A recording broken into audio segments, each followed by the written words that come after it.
우리 함께 한 목소리로 예레미야 5장 1절 말씀 함께 읽습니다. 너희는 예루살렘 거리로 빨리 다니며 그 넓은 거리에서 찾아보고 하라. 너희가 만일 정의를 행하며 진리를 구하는 자를 한 사람이라도 찾으면 내가 이 성읍을 용서하리라. 아멘. 할렐루야. 6월 첫 주일 예배 오신 여러분들 주님의 이름으로 축복하고 환영합니다. 우리 6월 한 달 동안도 정말 우리가 어디 있든지 우리가 있는 그 모든 삶의 영역에서 기쁨에 또 땀 흘림에 수고와 섬김과 사랑이 있어서 범사에 승리하게 되기를 주님으로 축복합니다. 우리 앞뒤 옆에 계신 분들과 이렇게 인사하겠습니다. 6월 한 달도 승리하세요. 6월 한 달도 승리하세요. 아멘. 오늘은 42회 평신도 주일입니다. 우리 한 주 동안 교회 밴드의 평신도 기도 주간으로 우리 기도하며 한 주간을 보냈는데요. 우리 감리교회에서 1978년, 79년 그때부터 6월 첫째 주는 우리 평신도 주일로 지켜서 우리 평신도들이 모든 이 사역에 있어서 주체자가 되어서 선교와 또 교육과 봉사와 또 모든 그런 일들에 앞장서 나갈 수 있는 그 일들을 위해서 우리 주간을 하나 만들고 또 그 주일이 되어 함께 기념하는 그런 시간을 갖도록 총회에서 결의가 되어진 상황들입니다. 이 평신도 주일이 있는 그 시간, 그 날짜대를 보면 이제 웨슬리 회심 기념주일 5월 24일이 회심이 있기 때문에 그 앞뒤로 이제 평신도 주일이 늘 있습니다. 그러다 보니까 우리가 말씀을 드린 대로 우리 교회는 웨슬리 회심 기념주일을 통하여서 감리교회 생일이었고, 우리 지난주는 우리 교회의 생일이었고, 오늘 이 평신도 주일은 우리가 또 지난주에 또 같이 성령 강림 주일이었는데 또 교회의 생일이었듯이 오늘 평신도 주일은 우리 평신도들의 생일이다. 내가 다시 한번 새롭게 결단하고 내가 평신도로서 주의 사명 잘 감당하겠습니다 라는 그런 마음을 다시 한번 정체성을 갖는, 다시 태어나는 그러한 날이기 때문에 평신도의 생일이다 라고 말할 수 있겠죠. 많은 교회들이 오늘 평신도 주일을 통하여서 행사들을 가질 텐데 대부분 하는 행사들 중에 하나가 이 예배를 모든 평신도들이 진행을 하는 겁니다. 사회부터 또 뭐 기도해야 될 평신도들이 하시지만 설교를 이 평신도들이 하는 거예요. 그래서 제가 우리 장로님들한테 우리 교회에서 주일날 설교하신 적 있냐 그랬더니 몇 번 있다. 그래서 미리 또 말씀을 드려야 되는데 또 그렇게 드리지 못해서 한 내년 정도부터 평신도 주일은 제가 아니라 우리 장로님들이 설교를 하는 걸로, 그리고 제가 설교를 좀 하고 싶습니다 하는 분들을 좀 이렇게 정기숙 권사님 좀 테스트를 좀 해서 설교 대회 있는 거 아시죠? 학교마다 설교 대회가 있고, 또 그래서 설교 잘하는 우리 목사님, 전사님들, 또 평신도들 이렇게 상금도 주고 또 그분들이 어디 가서 또 공식적인 설교도 하고 그러는데 요 때만큼 우리 설교를 할 수 있는 그러한 행사들을 합니다. 그래서 서울의 은평교회는 늘 은현교회죠. 은현교회는 이제 장로님들이 여러 분 계시니까 순번대로 이렇게 매년마다 설교를 하시는데 그 설교를 할 때마다 늘 이제 의미가 있고 또 괜히 또 떨리기도 하고 또 두려운 마음도 있지만 뿌듯한 마음도 있다고 해요. 그래서 그분들은 그렇게 고백을 합니다. 설교가 어려운 것이 나를 속속들이 아는 성도들과 가족들 앞에서 내 신앙 또 내 삶의 이야기를 해야 하니까 그 설교 안에 녹여내야 되니까 늘 어렵다. 그러나 이를 위해서 그렇게 살아가도록 기도해보았고 또 더욱더 말씀을 묵상하고 내가 정말 그냥 일반적인 설교를 듣는 것보다 설교하러 이 자리에 서니 정말 그렇게 살아야겠다라는 그런 마음이 듭니다 라는 이야기를 하면서 매일 새벽과 수요일 신방 그리고 매 주일마다 설교하시는 목사님 정말 그렇게 전하시는 것 별거 아닌 것 같았는데 이렇게 한 번 하는 게 이렇게 어려울 줄 몰라서 목사님을 이해할 수 있었습니다 라는 그런 고백을 늘 하신다는 거예요. 또한 목사님은 또 그날만큼은 설교를 하지 않으시고 자리에 앉으셔서 이제 설교를 듣잖아요. 그 목사님도 많은 은혜가 된대요. 이렇게 설교가 졸립은 거구나. 아, 이렇게 졸립구나. 또 장로님은 아, 이렇게 1시간 동안 서 있는 게 어렵구나. 졸립구나? 어렵구나. 이게 되어서 아, 빨리 끝내야지. 제가 아는 교회는 설교가 1시간 10분 넘어가거든요. 밥도 1시에 넘게 드시는다고 하는데 아, 참 어렵겠다라는 생각을 해보게 되고 이렇게 살아가는 게 그렇게 설교를 듣고 아, 내가 그렇게 살아가는 게 그렇게 힘들구나 라는 그런 생각을 하시면서 더 잘 섬겨야지, 더 잘 준비해야지, 더 잘 말씀 묵상해야지 라는 그런 서로의 어떤 그 긍정적인 시너지가 된다라고 얘기를 하시더라고요. 그래서 우리가 신앙 공동체로 모였지 어떤 사람은 목회자, 어떤 사람 평신도로 둘로 나눠져서 이분법적인 그런 신앙생활 하는 그런 모습들이 아니잖아요. 결국 모든 어려운 이 사역들을 함께 이루어가면서 또 협력해 나가면서 일치와 연합을 이루어가는 일들에 함께 협력해야 되는데 많은 교회들이 견제를 한다는 거죠. 목회자는 평신도를, 평신도는 목회자를 견제를 해요. 어떤 분들은 또 경쟁도 하시는 분도 계시네요. 이런 모습 가운데에 하나님이 기뻐하시지 않으실 일들이 많이 일어난다는 거예요. 결국 우리 신앙 공동체이지만 결국은 한 사람이 주님 앞에 그 십자가 앞에서 그 맡겨주신 그 십자가를 어떻게 지고 가느냐가 중요한 것이지 네가 어떻게 지고 가느냐, 너는 왜 이걸 지고 가느냐 이렇게 지적하고 또 판단할 필요가 없다라는 거예요. 서로의 사역들을 인정해주고 존중해줄 필요가 있다라는 겁니다. 오늘 평신도 주일에 이 평신도라는 이 사전적인 의미를 보면 이렇게 되어 있습니다. 종교 조직 안에서 특별한 교직을 가지지 않는 일반 신자다라고 되어 있죠. 성경에 평신도라는 단어는 나와 있지 않습니다. 그렇다고 제가 성경에 나와 있지 않는 단어 중요하지 않다라고 말씀드리는 건 아니에요. 중요한 말씀이죠. 구약에는 교회라는 단어가 안 나온다 말씀을 드렸잖아요. 중요한 말씀임에도 불구하고 성경에 대한 지식을, 상식을 말씀을 드리는 겁니다. 역시 평신도라는 단어가 성경의 신약, 구약 안에 한 번도 등장하지 않는 단어이지만 그래서 이것이 어쩌면 목회자와 성도를 구별하는 그런 상대적인 명칭으로 들리긴 하지만 원래 이 평신도라는 단어가 헬라어로 라이코스라는 단어를 사용하고 있습니다. 하나님의 백성, 하나님의 자녀라는 뜻이죠. 이게 원래 라오스에서 시작되어진 말이에요.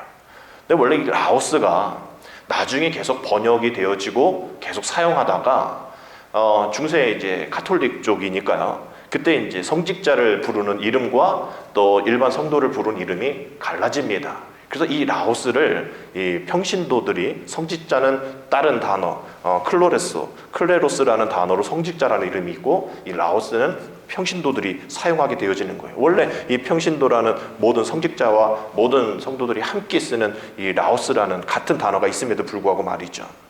그래서 이렇게 두 계층이 원래는 있었던 것이 아니라는 것을 여러분 기억하시고 그냥 어떤 직분의 차이, 어떤 사역의 차이만 있을 뿐인 것이죠. 서로 협력하고 세상을 섬기는 청지기로서 함께 봉사를 해야 될 그러한 위치라는 겁니다. 그래서 신학사 한스킹은 이렇게 얘기해요. 목사가 교회를 향해 파송된 성직자라며. 그렇죠. 매년 지방회 때 저는 또 우리 장로님들은 이 교회에 파송됩니다. 그래서 파송기라고 해서 맨 마지막에 그 파송기를 외치고 끝을 내요.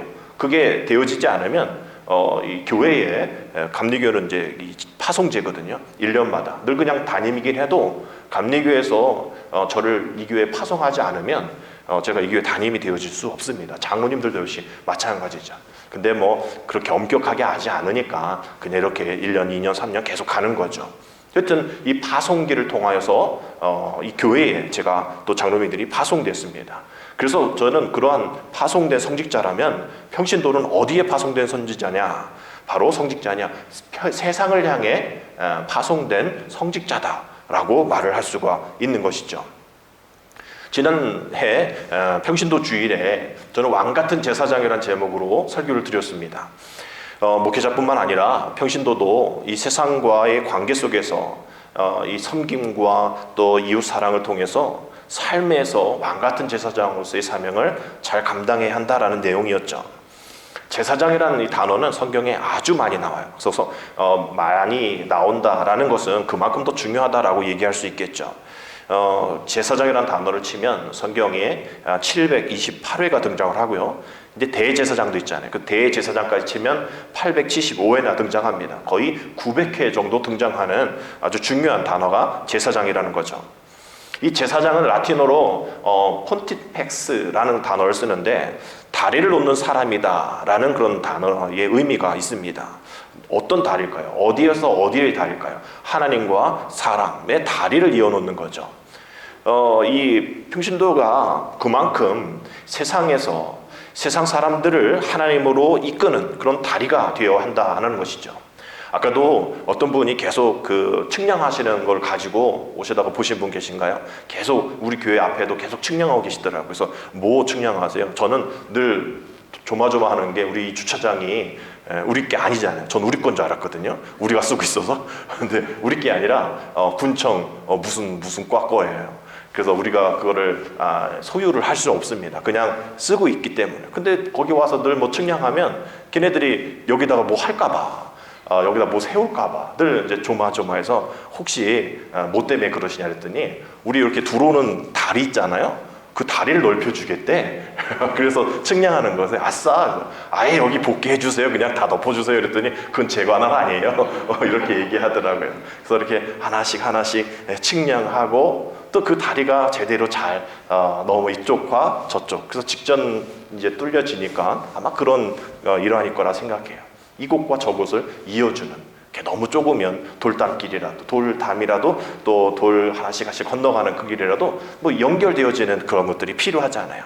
마찬가지로 우리 이 제사장이라는 그 이름 폰티펙스라는 것은 다 다리를 통해서 사람과 사람을 이어주는 그런 세상의 사람들을 하나님께 이어주는 세상을 위한 이 제사장들이 바로 평신도들이라 이런 걸 우리가 기억해야 합니다. 그래서 우리가 세상에서 만나는 사람들 목회자들보다 더 많은 일반 사람들을 만날 수 있는 평신도들이 하나님께서 부르시고 세상을 향해 파송한 귀한 다리 역할을 감당하는 거룩한 성직자라는 것이죠. 그래서 우리가 작년에 베드로전서 2장 9절의 말씀을 통해서 왕같은 제사장에 대한 말씀을 드렸는데 우리 한번 그것을 기억하면서 우리 한번 같이 읽어보겠습니다. 시작. 그러나 너희는 택하신 족속이요 왕같은 제사장들이요 거룩한 나라요 그의 소유가 된 백성이니 이는 너희를 어두운 데서 불러내어 그의 기이한 빛에 들어가게 하신 이의 아름다운 덕을 선포하게 하려 하심이니라. 아멘. 우리가 지난주 여러분 기억을 좀 하실 수 있는 분들은 한번 기억해 보십시오. 우리가 살아계신 하나님의 성전이고 하나님의 동역자들이고 하나님의 밭이고 하나님의 집이다라고 말씀을 드렸었어요. 우리가 누구라고요? 하나님의 성전이고 하나님의 동역자고 하나님의 집이고 하나님의 밭이다 이렇게 말씀을 드렸는데 오늘 또 여기에 우리는 뭐다라고 얘기를 하고 있죠. 택하신 족속이고 왕같은 제사장이고 거룩한 나라 하나님의 소유된 백성이다 라고 표현을 하고 있어요. 결국 우리 모두가 다 하나님의 왕같은 제사장 택하신 족속이란 이야기입니다. 종교개혁자 마틴 루터가 이렇게 얘기합니다. 1520년에 이런 책에서 이런 글에서 이런 것을 글을 표현하고 있는데 모든 신자들은 그가 성직자이든 아니든 상관없이 누구나 예수 그리스도를 통하여 직접 하나님께 나아가 예배하며 교제할 수 있다. 이 직접이라는 단어가 아주 중요해요. 우리야 예배 드리는 것이 별 문제 없지만 그 당시는 이 직접이라는 단어들이 잘 사용되어지지 않았던 때입니다. 왜냐하면 그때는 성직자와 이 평신도들이 계급으로 여겨졌던 때이죠.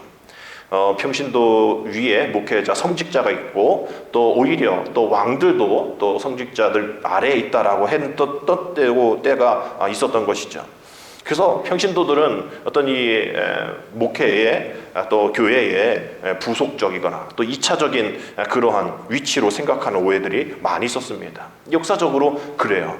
중세시대 유럽의 가톨릭 교회의 역사를 보면 그것이 엄청나게 구분이 되어서 아시다시피 평신도들에게는 성경책이 없었잖아요. 이 성직자들에게는 성경책을 가지고 있었고, 또 그냥 여러분들은 앉아서 그냥 성경을 읽으셨지만, 또 설교를 듣지만, 그 당시는 어디 성직자가 서 있는데 평신도들이 어떻게 감히 앉아 있어? 오히려 더 같이 더 힘들게 예배를 드리는 그런 상황들이었습니다. 또 죄에 대해서, 이 직접이라는 단어를 잘 사용하지 못했다 그랬잖아요. 죄에 대해서도 우리야 예수 그리스도의 이름으로 또 회개하고 또 나아가면 되지만, 그 당시에는 평신도들이 죄에 대한 회개에 그런 권한이 없었어요. 그래서 신부가 중간에 그 성도의 고해성사를 통해서 하나님께 중보기도해서 죄가 용서받았다라고 그런 얘기를 하는 것, 그 당시에 그런 모습들이었습니다. 그러니 평신도는 직접 하나님께 나아갈 수도 없고, 또 직접 하나님께 기도할 수도 없고, 결국은 그러니 자신들은 그냥 무능한 그러한 사람들이다, 이런 인식이 있었던 것이죠. 그렇지만 목회자든 성직자든 평신도든 다 하나님 나라를 이어나가기 위한, 또 귀하게 쓰임받는 사람들이라는 것을 잊어서는 안 됩니다. 이사야 32장 8절에 이런 말씀이 있습니다. 우리 한번 같이 읽어볼게요. 시작. 존귀한 자는 존귀한 일을 계획하나니 그는 항상 존귀한 일에 서리라. 아멘. 아주 좋은 또 귀한 말씀인 것 같아요. 존귀한 자는 존귀한 일을 계획하나니 그는 항상 존귀한 일에 서리라. 우리는 존귀하게 지음받았고 왕같은 제사장으로 그 존귀하신 계획하심 가운데에 우리가 서 있는 존귀한 존재라는 거예요. 우리는 하나님의 그 존귀하신 계획하심 속에 있는 존귀함 받는, 존귀한 사명 가운데 있는 존귀한 계획에 서 있는 자다라는 것이죠.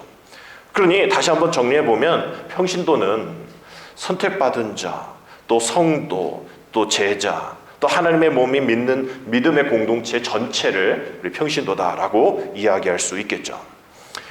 이 평신도라는 이 단어가 주는 이 의미들, 교회가 목회자만 존재하는 것이 아니다라는 것이 중요한 이 포인트라고 생각하면 됩니다.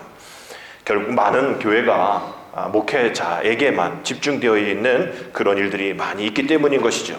그래서 목회자와 평신도가 분명히 사역이 다릅니다. 그래서 여러분들이 저의 사명을 다 감당하기는 어려워요. 또 제가 또 여러분들의 사명을 다 감당하기 어렵습니다. 그래서 사역의 분리가 있는 것이죠. 또 시간적인, 또 장소적인 제한도 있기 때문입니다. 그래서 때때로 우리가 그 일들을 잘 구별하고 또 그것을 잘 사역하지 않으면 문제가 생겨요. 목회자가 할 일을 성도들이 하게 되어지는 거고, 또 성도들이 할 일을 목회자가 하는 그런 일들이 있게 되어지면 서로 피곤해지는 거예요.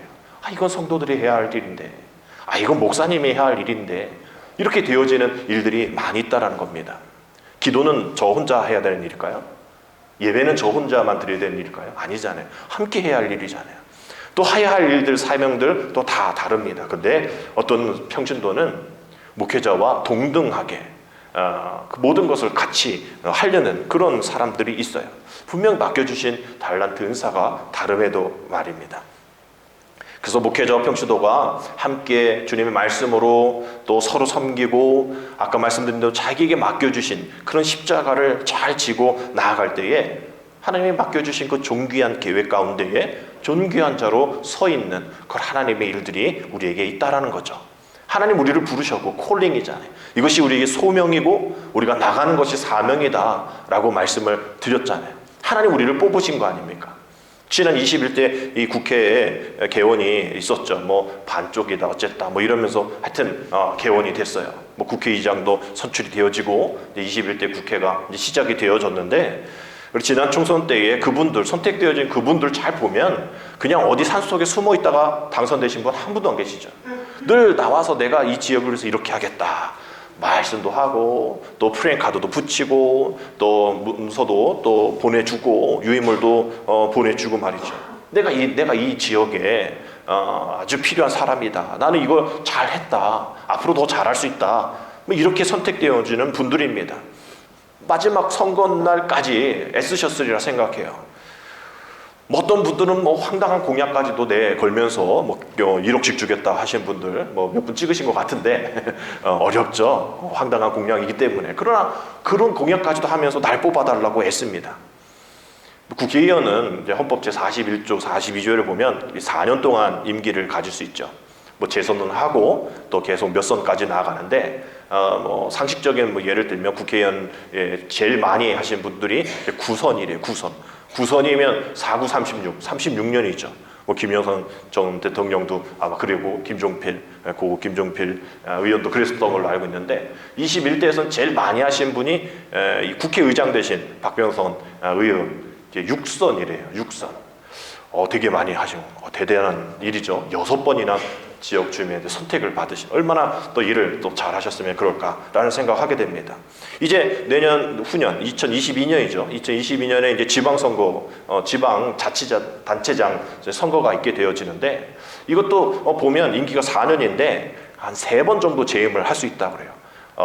그러니까 4, 3, 12죠. 12년 정도는 하고 그냥 거기서 이제 끝나게 되어지는 것을 법이 바뀌지 않으면 이렇게 어떤 분은 뭐 6선, 어떤 분은 9선, 어떤 분은 지방단체장 12년 이렇게 우리의 인생에 있어서 10몇 년, 20년 이렇게 짧은 날 동안 정말 이 지역을 위해서 내가 애쓰겠습니다. 나는 이 지역의 최적의 어떤 일들을 할 수 있는 요건을 갖추고 있습니다. 라면서 나를 뽑아주세요. 라고 세상 사람들에게 외치면서 나아가죠. 그걸 보면서 우리는 무슨 생각해야 될까요? 누굴 뽑을까라는 생각도 중요하지만 과연 나는 하나님 앞에 어떤 사람, 어떤 마음으로 주님 앞에 나를 뽑아 주시옵소서. 주님, 내가 여기 있사오니 나를 사용하여 주옵소서. 주님, 내가 왕같은 제사장으로 하나님의 거룩한 백성으로 존귀한 자로 계획 가운데 서 있는 자인데 나를 이렇게 저렇게 써 주시옵소서라고 얼마나 주님 앞에 외치며 나아가냐는 거예요. 정말 주님 앞에 세상에 1, 2년, 4년, 몇 년 더 하려고 그렇게 애쓰는데 말이죠. 우리는 일평생 주님 앞에 믿음으로 나아가는 믿음의 거룩한 선택을 받은 백성들임에도 말인데 우리 세상 속에서 반복되어지는 그 하나님의 형상을 드러내지 못하며 살아갈 때가 많다라는 겁니다. 우리 한번 이거 따라해 봅시다. 한번 같이 아까 했던 그 성경 말씀을 한번 따라하면서 외쳐볼 텐데요. 함께 합시다. 우리는 하나님의 계획하심 가운데에 항상 존귀한 일에 서 있는 하나님의 존귀한 자들입니다. 여러분, 우리가 이것을 인식하고 우리가 나아가서 나는 이러한 존귀한 계획 가운데에 하나님 나를 사용하여 주옵소서. 나는 그 계획 가운데에 최적의 조건 상태를 가지고 있습니다. 내일 나를 사용하신다 할지라도, 지금 나를 사용하신다 할지라도 난 이렇게 준비가 되어 있습니다 라는 그런 마음으로 나아가야 한다라는 겁니다. 벤치마킹이라는 이 단어가 있죠. 우리가 잘 아는 단어입니다. 근데 원래 이게 토목 분야에 쓰는 말이에요. 강물의 또 어떤 그 높이를 측정하기 위해서 설치된 벤치마크, 즉 이제 기준점을 이제 얘기를 하는 거죠.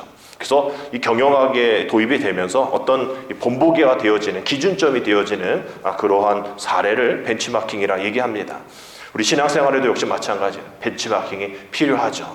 성경에 나오는 위대한 믿음의 사람들, 또 지금 이 현대를 살아가고 있음에 되돌아볼 때에 한국교회에 또 전 세계에 또 많은 그 믿음의 선진들 또 선교사들이 있을 겁니다. 우리는 그분들을 우리의 믿음의 본보기로 세워서 또 그렇게 따라가야죠. 그것이 존귀한 하나님의 계획하심 가운데 있기 때문입니다. 그래서 바울은 고린도전서 11장 1절에서 내가 그리스도를 본받는 자가 된 것 같이 너희는 나를 본받는 자가 되라.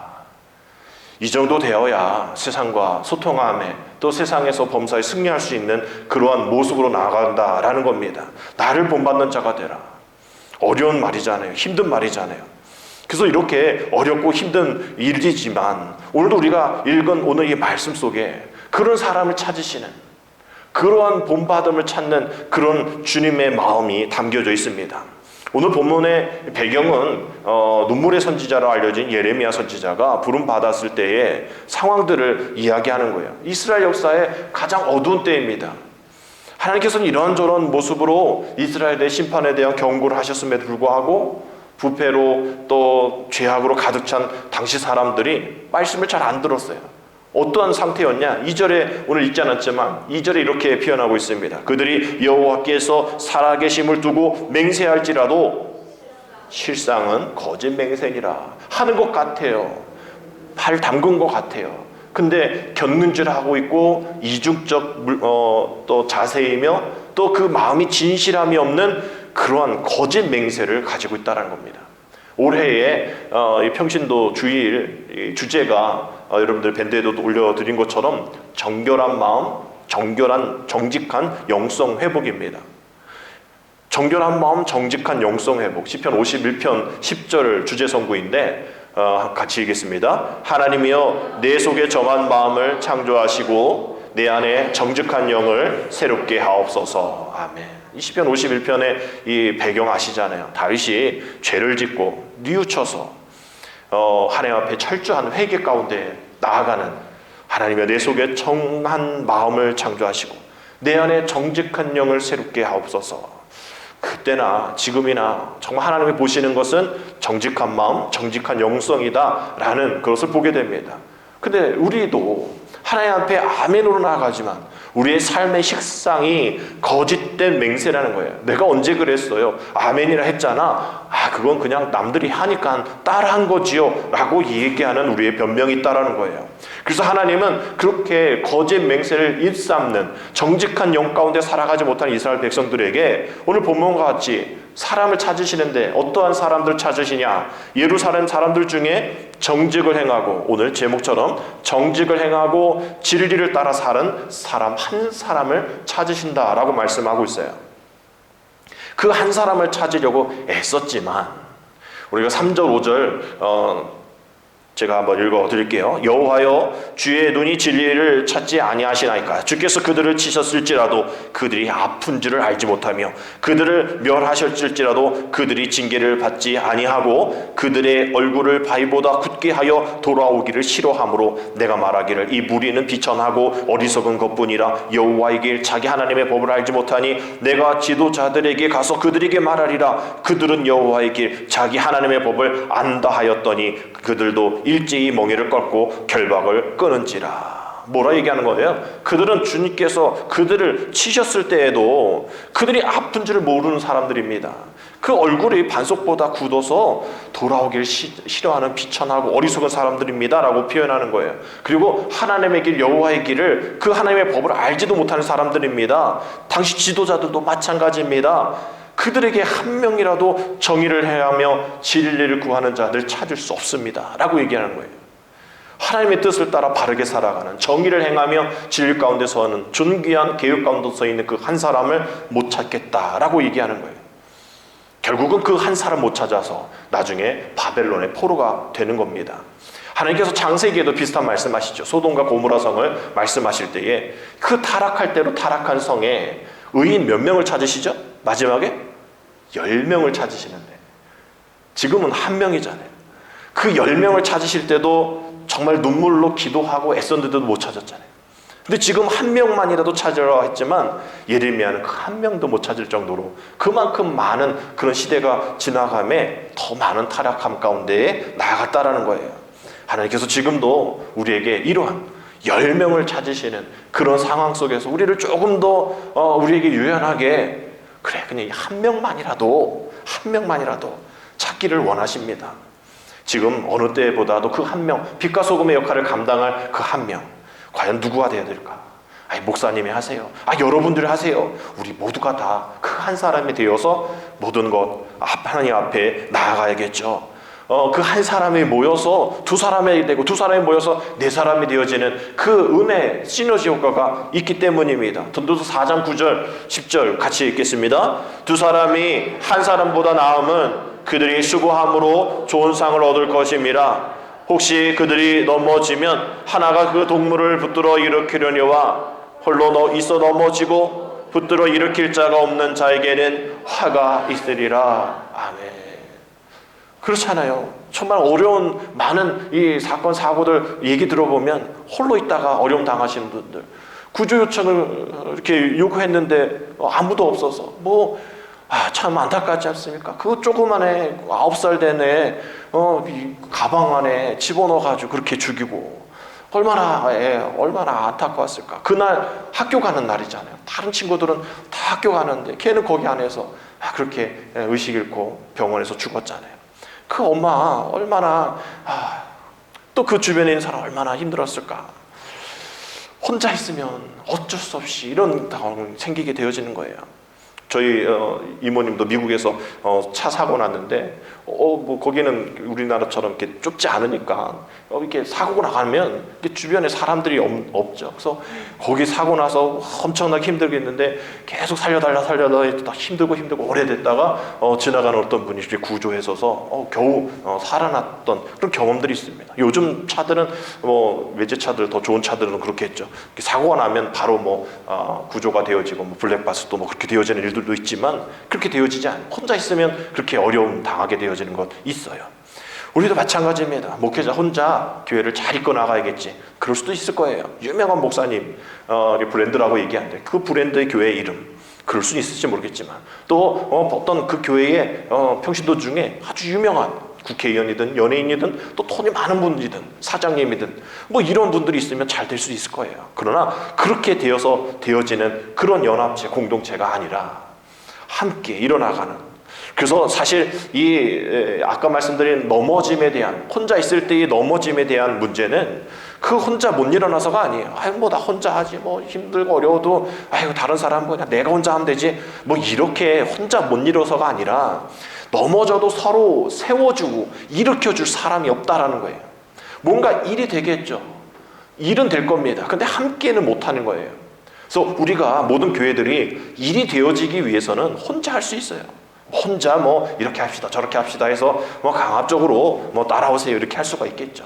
근데 일은 될지 모르지만 함께 협력하는 그런 협력은 되어지지 못하는 거겠죠. 그래서 우리가 어떤 이 모든 사명들이 또 사역들이 혼자 하는 것이 아니라 함께 동역하고 함께 그 일들을 뜨거운 마음으로 함께 일들을 감당하는 그 일들이 우리에게는 필요하다는 거예요. 그래서 우리는 늘 성도님들에게 또 다른 사람에게 성도님들만 생각하면 정말 가슴이 저리도록 감사합니다. 또 성도님들은 목사님 생각하면서 우리 교회 목사님 같은 분 없어요. 아니더라도 그렇게 얘기를 해주셔야 합니다. 그래야 다른 교회 사람들이 봤을 때 저 교회는 뭔가 되고 있구나, 뭔가 잘 이루어지고 있구나라는 거죠.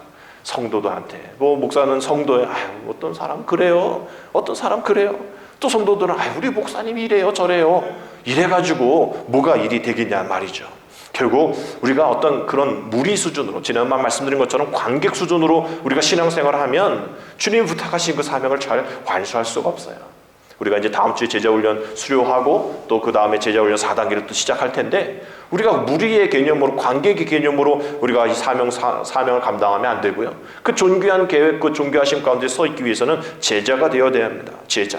그래서 누가복음 9장 23절 말씀처럼 또 우리에게 이르되 아무든지 나를 따라오려거든, 같이 읽읍시다. 자기를 부인하고 날마다 제 십자가를 지고 나를 따를 것이니라. 이게 제자의 사명인 것이죠. 어떠한 흔들림 가운데서도, 누가 흔들어도 누가 뭐라고 해도 꿋꿋하게 그 사명 감당하는 목회자와 성도들이 제자의 삶으로 살아가는 거예요. 그랬을 때에 세상 사람들이 그래 믿음의 사람들이구나. 우리 안디옥 교회의 모습을 보면 사도행전 11장 26절 보면 다 읽진 않지만 이 안디옥 교회에서부터 사람들이 그리스도인이라고 칭하는 그런 일컬음을 받게 되었다라고, 지금 우리가 그리스도인 했을 때 그 안디옥 교회 사람들로 인하여서 세상 사람들이 안디옥 교회 사람들을 보고 그리스도인이라고 얘기하는 거예요. 그러니까 저도 그리스도인, 여러분도 그리스도인이잖아요. 그 안디옥 교회 사람들 담임 목사가 유명해서가 아니에요. 그 교회 안에 있는 성도들이 저 사람들이 그리스도인이다, 어떤 목회자를 보고 그리스도인이라고 얘기한 것이 아니라 2000년이 넘게 우리들을 그리스도인이라고 부를 수 있는 저 안디옥 교회 사람들은 모든 함께하는 그러한 평신도들이었다라는 거예요. 그래서 오늘 우리가 42회 평신도 주일을 맞으면서 정말 그 그리스도인을 부름받는 우리 모두가 다, 목회자는 목회자의 나름대로, 여러분들은 여러분 나름대로 사역의 차이는 있지만 우리 함께 정의를 행하며 진리를 구하는 그런 한 사람이 되어서 정말 간절히 찾으시는 그 한 사람, 우리 그 찬양도 있죠. 주님이 찾으시는 그 한 사람, 그 예배자, 내가 그 사람 되기를 원합니다. 우리 그 찬양 우리가 늘 마음속에 부르면서 네가 되라 이렇게 얘기하지 않잖아요. 내가 그 사람 되겠습니다. 그 마지막까지 예배하며 찬양하며 예배를 지키고 또 예배에 참여하며 교회를 지키고 또 섬기며 사랑하는 봉사하는 일에 마지막에 남는 또 그러한 한 사람이 되겠습니다. 우리 주보 칼럼에도 그 한 사람에 대한 이야기가 되어 있잖아요. 내가 그 사람 되겠습니다. 내가 그 사람 되겠습니다. 주님, 내가 그 사람이 되어 내가 정말 주님의 은혜 가운데에 주님 찾으실 때, 주님 내가 여기 있사오니 나를 사용하여 주옵소서. 우리가 어디서든지 준비되어 있는 우리 모두가 되어서 정말 하나님이 우리를 찾으실 때 존귀한 계획이 있다, 존귀한 계획 가운데 서 있는 자를 내가 찾는다라고 하실 때에 주님, 충만한 교회 성도들이 존귀한 계획 가운데 지금 서 있습니다 라고 외치고, 제가 여기 있습니다, 나를 사용하여 주옵소서, 우리가 외치며 나아가는 귀한 성직자 또 목회자 평신도가 되어서 모든 이들이 만인 제사장설이라잖아요. 루터가 얘기한 것처럼 우리는 모두가 다 왕같은 제사장임을 기억하여 세상과 하나님을 잇는 다리가 되어지는 정의를 행하고 진리 가운데 구하는 저와 여러분 되시기를 주님의 이름으로 축복합니다. 기도드립니다. 하나님, 믿음을 가진 한 사람, 기도하는 한 사람, 전국 백성으로 사는 한 사람, 하나님을 아버지라 부르며 사는 한 사람, 그 한 사람이 우리가 되어지기를 원합니다. 하나님의 말씀대로 깨닫고 믿음으로 순종하며 살 용기를 허락하여 주셔서 우리 모두 다 하나님께 또 사람 앞에서 인정받는 믿음의 승리자들 다 되어줄 수 있도록, 우리의 마음을 시원케 해드리는, 주님의 마음을 시원케 해드리는 믿음의 사람들 다 되어줄 수 있도록 하나님 이 시간 축복해 주옵소서. 예수님의 이름으로 감사하며 기도드립니다. 아멘.